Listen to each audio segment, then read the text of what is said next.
How to use a Shark Steam Mop.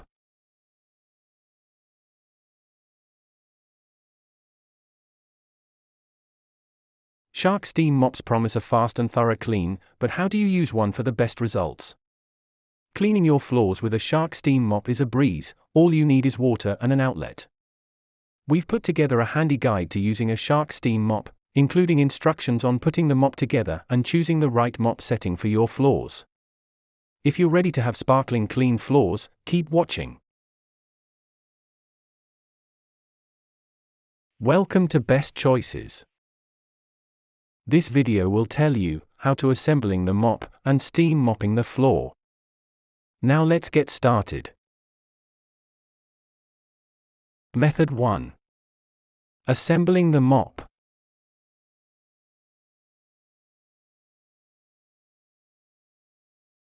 Number 1. Attach the handle to the body of the steam mop. First, slide the handle into the opening on the mop, making sure to push it past the line on the handle.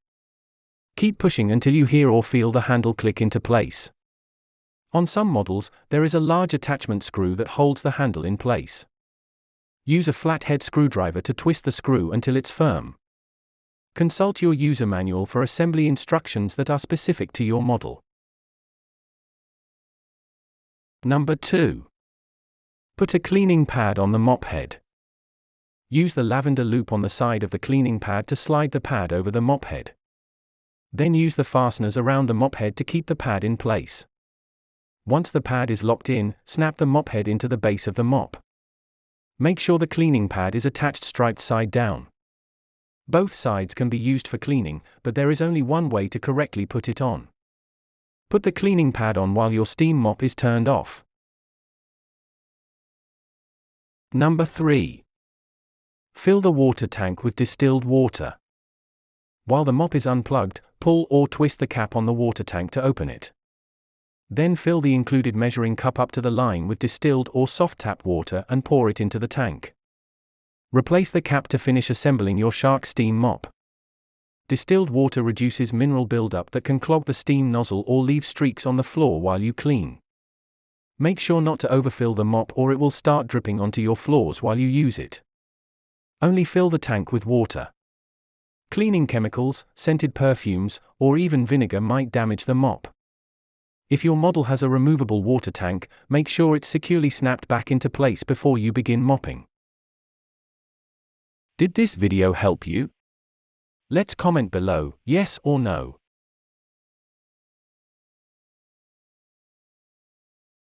Method 2. Steam mopping the floor.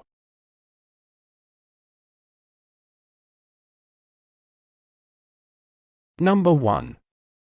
Sweep or vacuum the floor before steam mopping. Remove as much loose dust and dirt as possible so the steam mop can work its best. The mop might scratch your floor if there's too much debris on it, or the water might mix with dirt and spread over the floor. If you're mopping tile floors in moisture-heavy rooms like the bathroom or kitchen, wipe away any surface grime on the tiles or grout beforehand to make your cleaning pad last longer. Number 2. Plug the mop in to turn it on. Pull the wound-up power cord out of the mop and plug it into a 120-volt outlet. The on standby button will start flashing blue. The mop only takes about 30 seconds to fully heat up.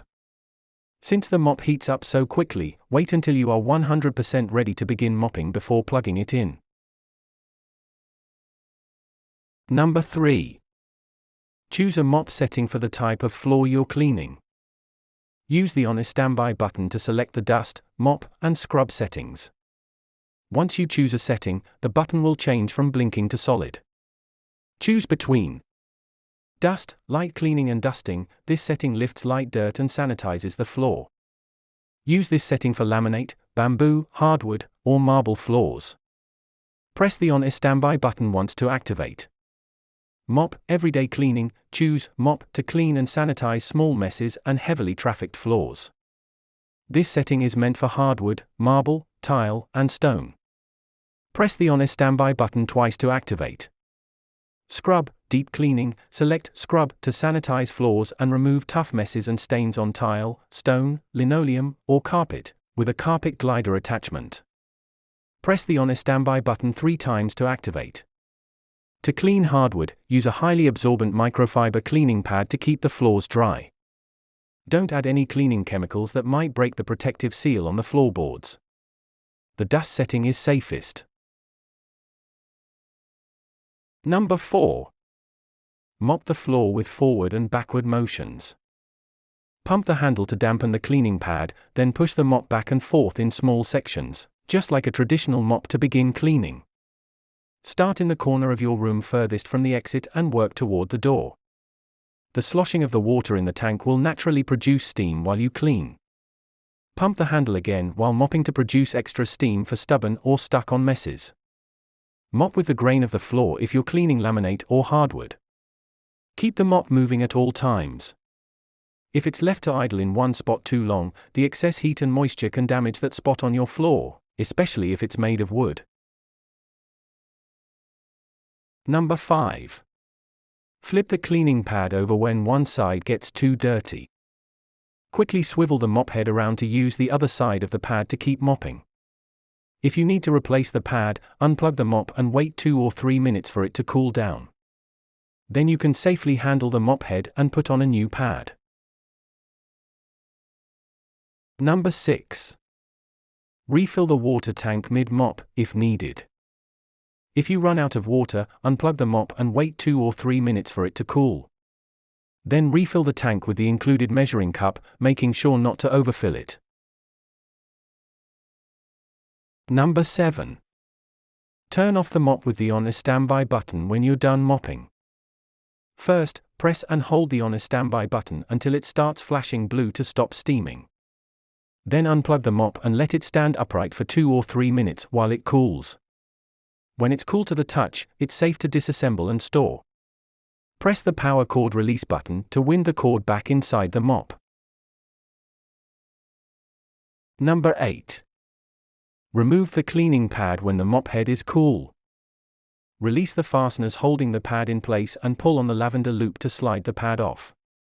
Always remove the damp pad before storing the mop to avoid mildew or mold. Some models have a no-touch release button or switch that ejects the cleaning pad without having to touch it. Shark Steam Mop pads are reusable and machine washable. Shake away loose dirt and snip off loose threads before washing. Number 9. Disassemble the mop for storage. First, unscrew the water tank cap and pour out any leftover water into a sink or tub. Replace the cap when you're done. Then remove the mop head by pressing the release button near the bottom of the mop body. Hang the mop vertically from a large hook to store it, keeping the mop head separate. Did this video help you? Let's comment below, yes or no. Shark Steam Mop maintenance tips. 1. Don't turn on the unit when the water tank is empty. This will prevent the steam mop from overheating. 2. To prevent excessive heat buildup, don't let the mop run by itself without moving it. 3. Never store your steam mop with a dirty or damp cleaning pad. 4. Immediately after every cleanup, wash the mop cloth in a washer to keep it clean. 5. Store your mop in a hanging position with the cleaning head removed. Tips. 1. Always use a carpet glider attachment, a plastic frame that attaches to the mop head to refresh carpeted floors.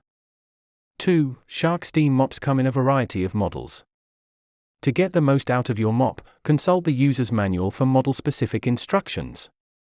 3. Use a paper clip or nozzle cleaning tool to remove buildup in the opening of the steam nozzle. Buildup forms when your water is hard or you've added other cleaners into the water tank. Warnings.